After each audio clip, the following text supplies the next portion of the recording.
Hi viewers, welcome to our channel. ప్రస్తుతం మనతో పాటు దాము బాలాజీ గారు సీనియర్ జర్నలిస్ట్ ఉన్నారు. వారితో ఒకసారి మాట్లాడదాం. సార్ నమస్కారం. సార్ నమస్తే. సార్ అల్లు అర్జున్ గారికి పోలీసులు షాక్ ఇచ్చారు, ఆయన ఇంటికి వెళ్ళి మరోసారి నోటీసులు ఇచ్చారని చెప్పేసి వార్తలు వినిపిస్తున్నాయి. సార్ అసలు ఏం జరిగింది, ఎందుకు రెండోసారి నోటీసులు ఇవ్వాల్సి వచ్చింది సార్?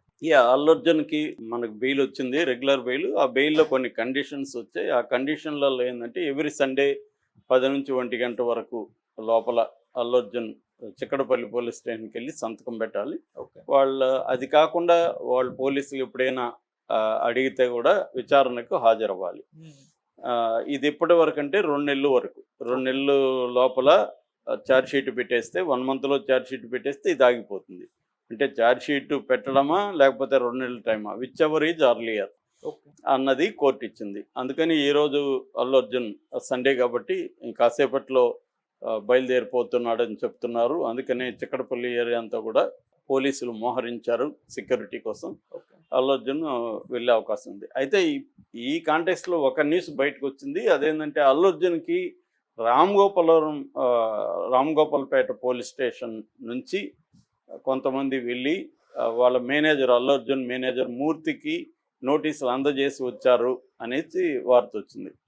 ఇది ఎందుకు నోటీసులు? ఇప్పుడు వరకు జరుగుతుండేది చిక్కడపల్లి పోలీసు. ఎందుకంటే సంధ్య థియేటర్ ఉన్న పరిధి చిక్కడపల్లి పోలీస్ స్టేషన్ పరిధి కాబట్టి వాళ్ళు ఈ కేసులో ఇన్వాల్వ్ అయినారు. కానీ రామ్గోపాల్పేట పోలీస్ స్టేషన్లో ఎందుకు వచ్చారు, అక్కడి నుంచి ఎందుకు వచ్చారు అంటే ఒక వార్త ఏమేమి వినిపిస్తుందంటే అల్లు అర్జున్ శ్రీతేజని పరామర్శించాలనే ప్లాన్లో ఉన్నట్టుగా వార్తలు వచ్చాయి.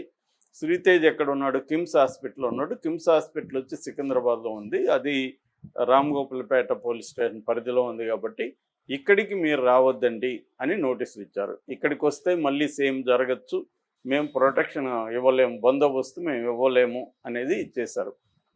అంటే గతంలో ఏమైందంటే ఇప్పుడు అల్లు అర్జున్ బెయిల్ విషయంలో కూడా హైకోర్టులో మన నిరంజన్ రెడ్డి అడ్వకేట్ ఆర్గ్యుమెంట్ ఏంటంటే అల్లు అర్జున్ రావద్దని ఎవరు చెప్పలేదు అక్కడికి. అట్లాగే అల్లు అర్జున్ కూడా ప్రెస్ మీట్లో కూడా చెప్పాడు, నన్ను రావద్దని ఎవరు చెప్పలేదు, రావద్దని చెప్పుంటే నన్ను పోలీసులు అడ్డుకోవాలి కదా, వాళ్లే ఆహ్వానించి నన్ను లోపలికి తీసుకెళ్లారు పోలీసులు అనేది చెప్పారు అతను. విజువల్స్ కూడా ఉన్నాయి. అతన్ని అల్లు అర్జున్ తీసుకెళ్ళాడు. అల్లు అర్జున్ టాప్ బాల్కనీలోకి వెళ్తే వాళ్ళు కూడా బాల్కనీలోకి వెళ్ళారు. అంటే ఆయన ఏ దశలో కూడా పోలీసులు అడ్డుకోలేదు. నిజంగా ఆయనకి పర్మిషన్ లేదనేది కానీ నిజమైతే ఆయన ఎందుకు అడ్డుకోలేదన్న దానికి కోర్టులో ప్రాసిక్యూషన్ కూడా ఆన్సర్ ఇవ్వలేకపోయింది. కాబట్టి అల్లు అర్జున్ రావద్దని చెప్పలేదు అనేది మేజర్ పాయింట్ అక్కడ. కానీ బయట అయితే మాత్రం పోలీసులు నోటీస్ కూడా రిలీజ్ చేశారు. అంటే ఆ లెటర్ రిలీజ్ చేశారు. ఆ లెటర్లో మేము బందోబస్తు ఇవ్వలేము, అల్లు అర్జున్ రావద్దని చెప్పండి అని థియేటర్కి ఇచ్చినట్టుగా వాళ్ళు రిలీజ్ చేశారు. థియేటర్ వాళ్ళేమో అది మాకు అందలేదని వీళ్ళు చెప్తున్నారు. సో ఈ కాంటెక్స్లో ఏంటంటే ఒకవేళ అందినా థియేటర్ వాళ్ళు చెప్పకపోతే అల్లు అర్జున్కి సంబంధం లేదు. అల్లు అర్జున్కి ఎవరు చెప్పలేదు కాబట్టి అల్లు అర్జున్ వెళ్ళాడు. నిజంగా పోలీసులు అల్లు అర్జున్ రావద్దని చెప్పడమే నిజం అయితే అక్కడ ఎందుకు మరి ఆయన్ని ముందే అడ్డుకోలేదు? ఆయన నిజానికి అదేంటి అక్కడ ముషీరాబాద్లోనే ఆగాడు, మెట్రో స్టేషన్ దగ్గర ఆగి పైకి లేపి ఇచ్చేస్తున్నాడు. అక్కడ కూడా పోలీసులు ఉన్నారు. వాళ్ళకి అర్థమైపోతుంది కదా ఈయన అక్కడికి వెళ్తున్నాడని. అక్కడే ఆయన అడ్డుకొని ఉంటే అటే వెనక్కి వెళ్ళిపోయాడు. సో క్లియర్గా ఏంటంటే అల్లు అర్జున్ రావడాన్ని ఎవరు వ్యతిరేకించలేదన్న విషయం మామూలుగా అయితే అర్థమవుతుంది. సో అందుకని నిన్న కూడా రెగ్యులర్ బెయిల్ రావడానికి కూడా కారణం ఏంటంటే అల్లు అర్జున్ వాళ్ళు కేసు పెట్టిందే A11గా పెట్టారు. అంటే అల్లు అర్జున్ ప్రధానమైన ముద్దాయి అయితే చనిపోయిన దాంట్లో A1గా పెట్టేవాళ్ళు.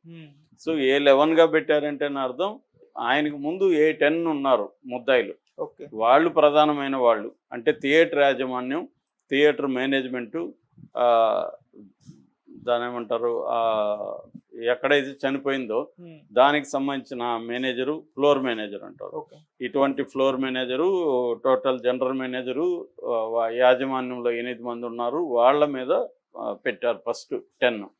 ఆ తర్వాత అల్లు అర్జున్కి ఇన్ఫార్మ్ చేయలేదు. అల్లు అర్జున్ ఆ అమ్మాయి చనిపోయినప్పుడు అల్లు అర్జున్కి చెప్పి చేయలేదు, పోలీసులను అడ్డుకున్నారని చెప్పి అల్లు అర్జున్ పర్సనల్ స్టాఫ్ అంటే మేనేజర్ కావచ్చు, సెక్యూరిటీ హెడ్ కావచ్చు, వాళ్ళని ఇన్వాల్వ్ చేసి కేసులో.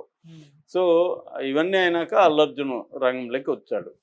కాబట్టి ఇప్పుడు ఏంటంటే పోలీసులు ముందు జాగ్రత్తగా భయపడుతున్నట్టుగా అర్థమవుతుంది. మళ్ళీ కానీ అల్లు అర్జున్ ఇప్పుడు శ్రీతేజను చూడడానికి పోతే ఇది అవుతుంది. కానీ అల్లు అర్జున్ ఈ స్టేజ్లో శ్రీతేజను చూడడానికి పోతాడా అనేది కూడా డౌటే. నిజానికి అది అఫిషియల్ వార్త ఏమీ కాదు. ఓకే. ఎందుకంటే ఆల్రెడీ ఆయన కండిషన్ బెయిల్ మీద ఉన్నారు. కండిషన్ బెయిల్లో కండిషన్స్ ఏమేంటి ఉన్నాయి. ఒకటి, ఎట్టి పరిస్థితుల్లోనూ ఇన్వెస్టిగేషన్కి ఆటంకం కలిగించకూడదు. సాక్షుల్ని బెదిరించడం కానీ, ఇన్ఫ్లుయెన్స్ చేయడం కానీ, ప్రలోభపరచడం కానీ చేయకూడదు. ఓకే. అలా ఇలాంటి కండిషన్లు ఉన్నప్పుడు అల్లు అర్జున్ తన మీద కేసు పెట్టిన భాస్కర్ వాళ్ళ అబ్బాయి శ్రీతేజ, కేసు పెట్టింది ఎవరు, కంప్లైంట్ ఇచ్చింది భాస్కర్.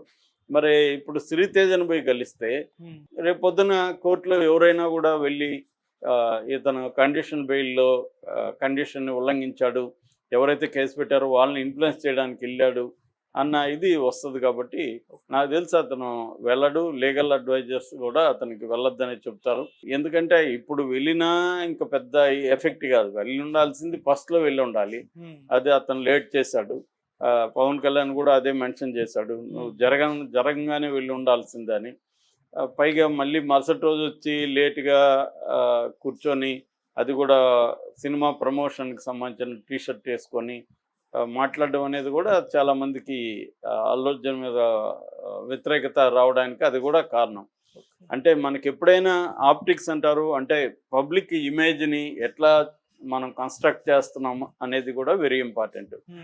ఆయన సిన్సియర్గానే ఉండొచ్చు, సిన్సియర్గానే బాధపడి ఉండొచ్చు, సిన్సియర్గానే క్షమాపణలు చెప్పడానికి కూర్చొని ఉండొచ్చు. కానీ ఆ గెటప్ ఇదంతా కూడా చాలా ఇంపార్టెంట్. మనం ఏ కాస్ట్యూమ్ వేసుకుంటున్నాము, ఎలా అపీర్ అవుతున్నాము, ఇవన్నీ కూడా చూసుకోవాల్సిన అవసరం ఉంటుంది పబ్లిక్ ఇది అన్నప్పుడు. కానీ అక్కడ అల్లు అర్జున్ నెగ్లిజెన్స్ ఇవి కనిపిస్తాయి. ఏదేమైనప్పటికీ ఇప్పుడు అల్లు అర్జున్కు ఉన్న ప్రాబ్లం ఏంటంటే ప్రతిదీ లీగల్ అడ్వైజర్ సలహా తీసుకొని చేయాలి. ఎందుకంటే మళ్ళీ ఒక రాంగ్ స్టెప్ వేస్తే ప్రాబ్లం అవుతుంది. ఎందుకంటే ఇప్పుడు ఆ ప్రెస్ మీట్ పెట్టకపోతే అసలు ఇక్కడి వరకు రాదనేది చాలామంది అభిప్రాయం. నిజానికి ఆయన ప్రెస్ మీట్ పెట్టడం తప్పులేదు. ఆయన ముందు పెట్టలేదు కదా. అసెంబ్లీలోనే ఒక ముఖ్యమంత్రి ఆరోపణలు చేసినప్పుడు అది కూడా అత్యంత దుర్మార్గంగా అల్లు అర్జున్ వ్యవహరించాడు.